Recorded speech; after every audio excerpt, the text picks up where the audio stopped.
Jawaban nomor 1. Jawaban nomor 1 ialah sejarah awal akuntansi skenario. Yang pertama, kebudayaan Chaldean, Babilonia, Assyria, dan Sumeria menemukan pemerintahan terorganisasi pertama di dunia, termasuk beberapa bahasa tulisan tertua, catatan usaha tertua. B. Kemudian kebudayaan Mesir. Para juru tulisannya menjadi titik pusat di mana keseluruhan mesin perbendaharaan dan bagian-bagian lainnya berputar. C. Kebudayaan Cina.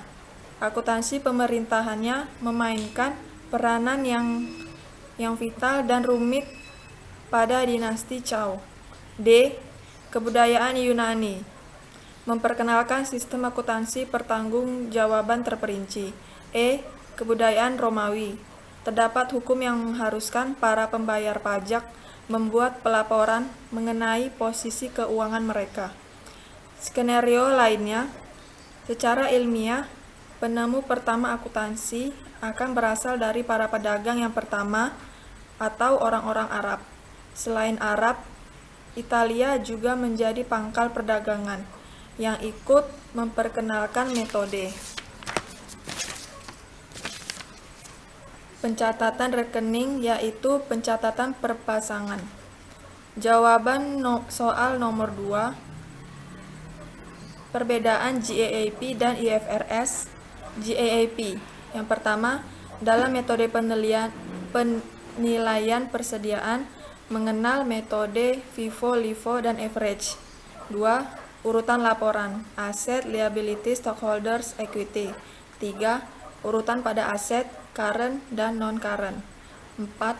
Urutan pada liabilities, current dan non-current.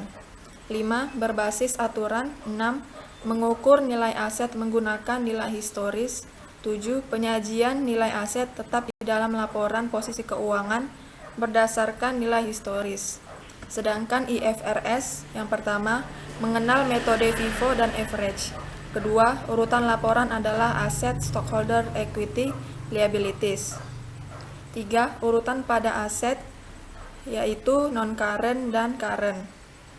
Urutan yang keempat, urutan pada liabilities, non-current dan current. Yang kelima, berbasis prinsip. Yang keenam, mengukur nilai aset menggunakan nilai wajar. Yang ketujuh, berdasarkan fair value.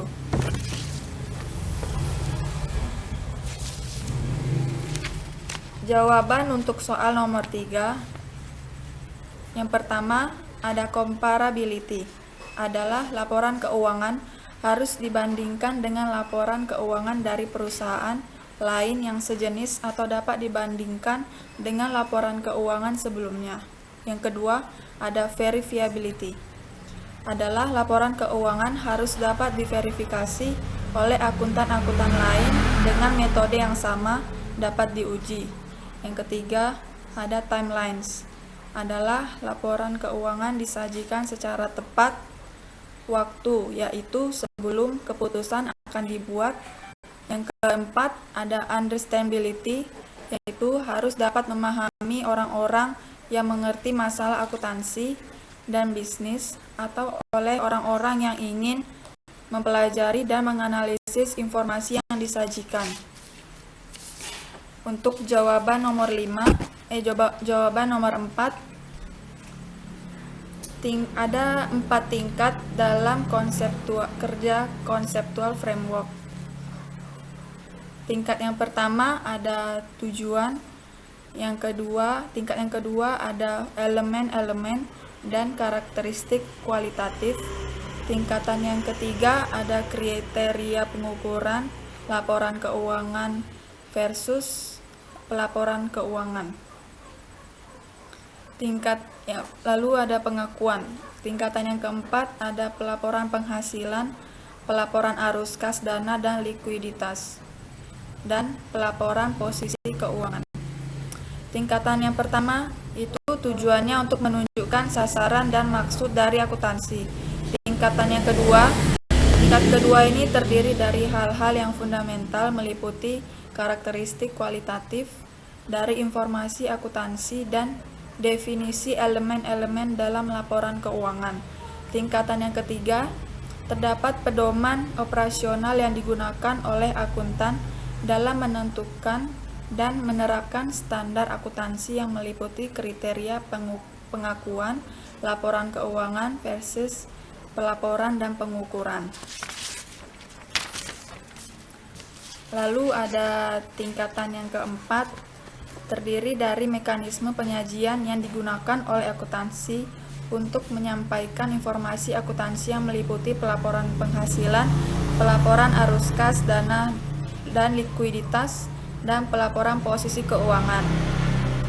Karena kerangka konseptual membentuk konsep yang mendasari financial reporting, kerangka konseptual merupakan sistem yang koheren yang dikembangkan dari suatu tujuan. Jadi, conceptual framework dibuat untuk menjadi dasarnya IFRS. Jawaban untuk nomor 5 ialah penerapan historical costing dipandang akan mengurangi aspek relevansi dalam laporan keuangan. Jadi, kemunculan fair value diharapkan dapat mengatasi kekurangan historical cost. Namun, fair value dapat sepenuhnya berguna untuk pengambilan keputusan karena kurang reliable. Dalam historical cost maupun fair value mempunyai kelebihan dan kekurangan masing-masing. Dalam hal ini, saya setuju dengan perubahan historical cost menjadi fair value. Terima kasih.